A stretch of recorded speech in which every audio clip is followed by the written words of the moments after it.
When Sarah Liu started her career in corporate Australia, her superiors gave her some unwelcome so-called advice. "I was actually told by different recruiters and different leaders that I was way too ambitious for my own good," she recalls. "That for a young, culturally diverse female like me in Australia, I needed to manage my own expectations around how far I can get to." At every turn, working in branding and marketing, Ms. Liu was confronted by the lack of young, culturally diverse female representation. "And what that meant to me is also that there was a clear lack of role models." Ms. Liu's experience in her early career drove her to start her own business, the Dream Collective, which is one of a growing number of diversity consultancy businesses working with companies globally. In Australia, women from culturally and linguistically diverse backgrounds spend up to 8 years longer in middle management roles compared to women from Anglo or European backgrounds, according to research from Mind Tribes. The research also found 1 in 3 women of color and 1 in 2 First Nations women had experienced exclusion or negative treatment at work, compared to 1 in 5 women from non-culturally diverse backgrounds. Women from culturally diverse backgrounds also get paid less. The ethnic gender pay gap is double the national average gender pay gap, hovering around 33 to 36% compared to 14%. Div Pillay is the CEO of Mind Tribes and runs social enterprise Culturally Diverse Women. Div Pillay, the CEO of diversity research and consultancy firm Mind Tribes, says cultural diversity is difficult for corporate Australia to discuss, even at companies working to address gender diversity. "We hear the complex argument that this isn't cultural diversity, is a pretty complex matter to solve or address, that companies are working at gender equality first, they can't seem to work at the intersections of gender, race and culture." When Ms. Pillay moved to Australia from South Africa 19 years ago, she immediately experienced one of the most common problems that culturally diverse people face in the workplace. "My full name is Divanisha, which automatically got shortened," she says. "I've kind of owned my name now, those 3 letters Div, but it's been a pretty difficult, challenging time to let go of your name, which is your identity." Ms. Pillay was also required to prove her English language capability when talking to recruiters on the phone. One recruiter even asked her to prove her identification because they thought her English was too perfect. As an HR professional at the time of her move, Ms. Pillay had helped companies navigate their talent strategies from apartheid to democracy. But she was told to get more Australian experience, and her international experience was discounted and devalued.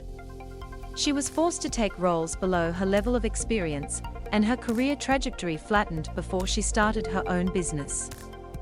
"That is still very much the narrative of culturally diverse women," she says. "And it's so bizarre because, you know, we are part of the Asia-Pacific region. If anything, we should be valuing those international backgrounds." Narelle Anderson is the CEO of Envirobank Recycling. CEO of Envirobank Recycling, Narelle Anderson is a Jagira woman with Bundjalung ties and is the granddaughter of the late Senator Neville Borner, who was the first Aboriginal person to hold a seat in the federal parliament. Ms. Anderson is a waste management industry veteran of 26 years and says one of the biggest challenges she faces is breaking the stereotypes about Indigenous-owned businesses.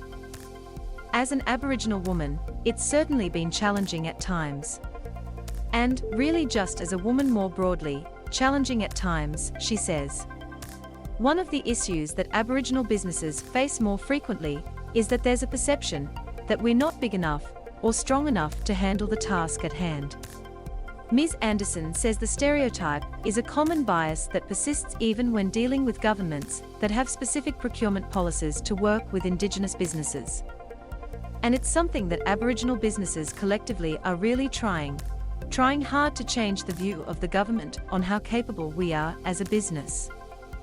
M to mute, left and right arrows to seek, up and down arrows for volume. Watch 3 minutes 3M, why culturally diverse women are being held back in the workplace. As well as being the home of the oldest living culture in the world, about 1/3 of people in Australia were born elsewhere. Ms. Pillay says there is a strong business case for diversity. We really need the valuing of what that diversity brings in terms of innovation, creativity, opening up markets, appealing to a customer base. For example, the multicultural market has a purchasing power of about $75 billion annually, according to research from the Diversity Council of Australia and Sydney Business School. Ms. Anderson says that to understand Aboriginal Australians, businesses need to do more than have a reconciliation action plan. Take the action plan out of the drawer and take some action. And in order to do that, corporations need to engage more fully with Aboriginal businesses to understand more about culture and what makes that business tick. Sarah Liu was told she was too ambitious for a young, culturally diverse woman in Australia. Ms. Liu says Australia is lagging behind other nations in addressing diversity. We continue to see a corporate culture that is predominantly pale, stale and male, unfortunately. 2 years ago, she says she attended a business forum at which all of the panelists discussing global business and international business were white. Which I personally found very ironic, she says. Ms. Liu says businesses that don't prioritize diversity will be left behind. Corporate Australia really needs to wake up, she says. As the world becomes increasingly globalized, unless you have culturally diverse talent and leaders in your business, you will not be culturally relevant.